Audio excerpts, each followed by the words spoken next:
British corporate culture is often touted as being a blend of tradition and modernity. Is that really the case, though? Well, does nearly 20 years consulting experience in a blue-chip company suffice? So maybe a bit more than a little bit. Let's talk about it.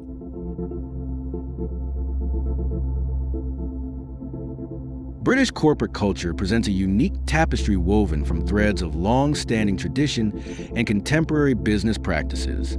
While stereotypes of bowler hats and stuffy boardrooms are largely a relic of the past, a distinct professional etiquette prevails and characterized by a complex interplay of politeness, punctuality, and a signature dry wit.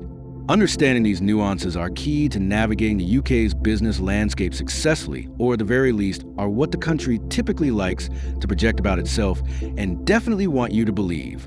Nevertheless, the three core pillars of corporate Britain are politeness, punctuality, professionalism, and the final, usually silent, rarely mentioned and often hushed fourth pillar, is pedigree. Let's take these pillars in turn. Politeness. Courtesy is paramount in all interactions. The use of please, thank you, and sorry is not merely a formality, but a deeply ingrained aspect of communication. This emphasis on politeness can sometimes lead to an indirect communication style, where feedback and disagreements are couched in subtle language to avoid causing offense.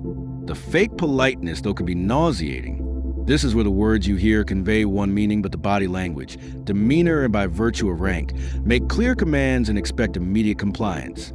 Smiles that do not linger and vanish to a stony straight face the moment you walk past one another.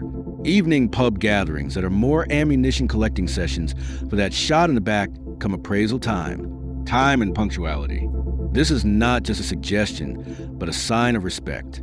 Arriving on time for meetings is a fundamental expectation, and being late without a valid and communicated reason is considered highly unprofessional. No arguments here. Professional demeanor. A formal approach to business is a general standard, particularly in traditional sectors like finance and law.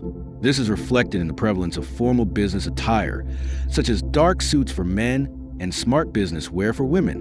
While creative and tech industries may adopt a more casual dress code, a polished and professional appearance is always a safe bet. Again, no quibs here either. The art of understatement and humor. Communication in a British corporate setting can be a delicate dance. While directness is appreciated, it is often tempered with a layer of politeness and understatement. It's not uncommon for a rather significant point to be delivered in a deceptively casual manner. A defining feature of British communication is the use of humor. Dry, ironic, and often self-deprecating wit is frequently employed to build rapport, diffuse tension, and convey messages in a light-hearted way. For those unaccustomed to it, this can sometimes be misinterpreted, but it is generally a positive sign of a comfortable and open working relationship. Initial contact is often made via email, which tends to be formal in tone. As relationships develop, communication may become more informal, but a degree of professional courtesy is always maintained. Can't disagree with that. Meetings and negotiations. These are generally structured and purposeful. An agenda is often circulated beforehand, and discussions tend to stay on topic. The meeting will almost invariably begin with a period of small talk on neutral subjects like the weather or recent sporting events, which is seen as an important step in building rapport before diving into business matters. When it comes to negotiations, a calm and logical approach is favored.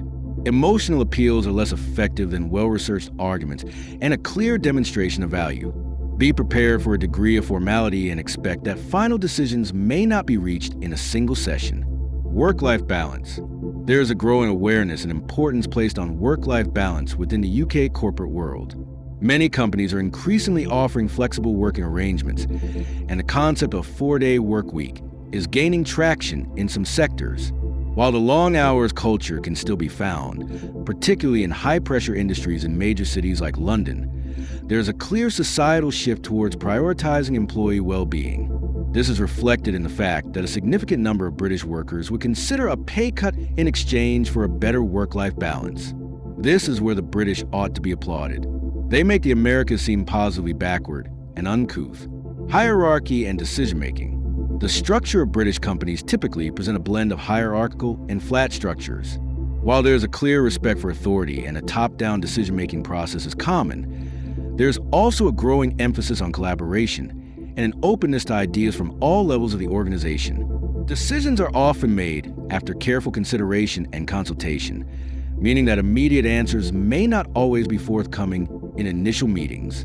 Building consensus is often a key part of the process, and a patient and well-reasoned approach is more likely to yield positive results than aggressive or high-pressure tactics.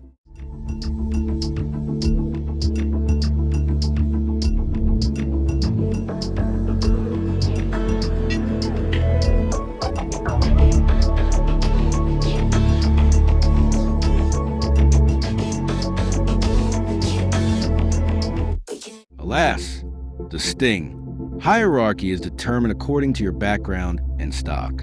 Double-barreled last name by any chance? Your fraternity? Perhaps Oxford or Cambridge. Last chance saloon would be the LSE. Else you may have had tertiary education, but you have not been to university. Words like upwards management are just that, a buzzword.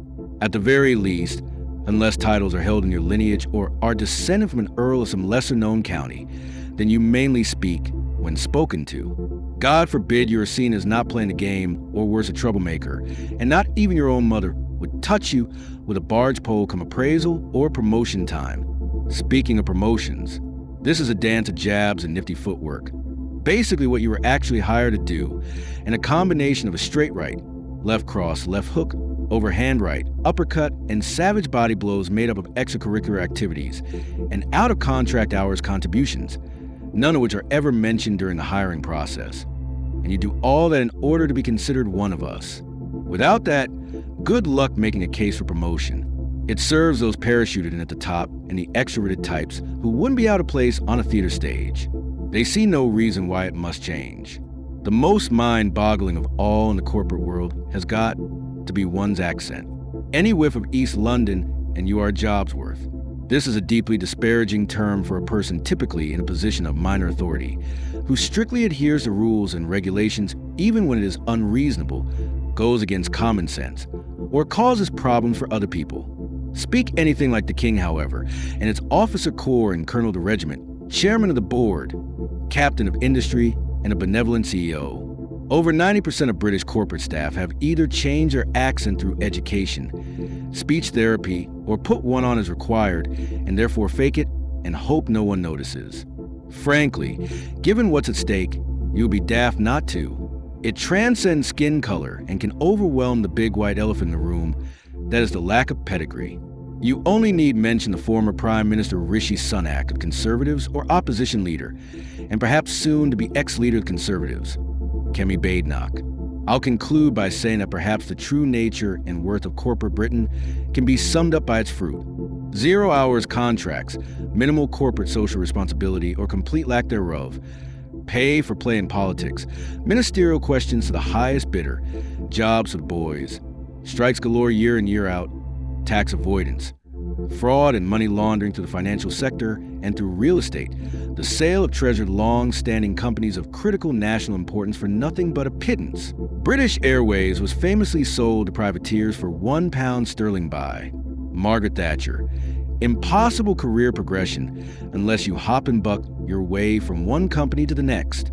For independent and free-thinking libertarians like myself, it's a love-hate relationship.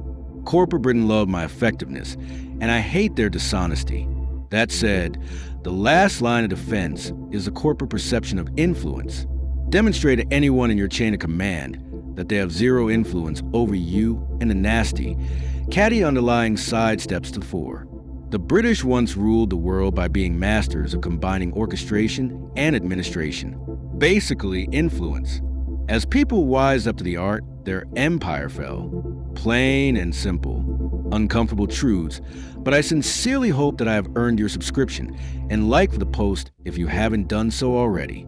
Please follow for more and comment on what aspect of your nation, traditions, and culture you would like to hear about next.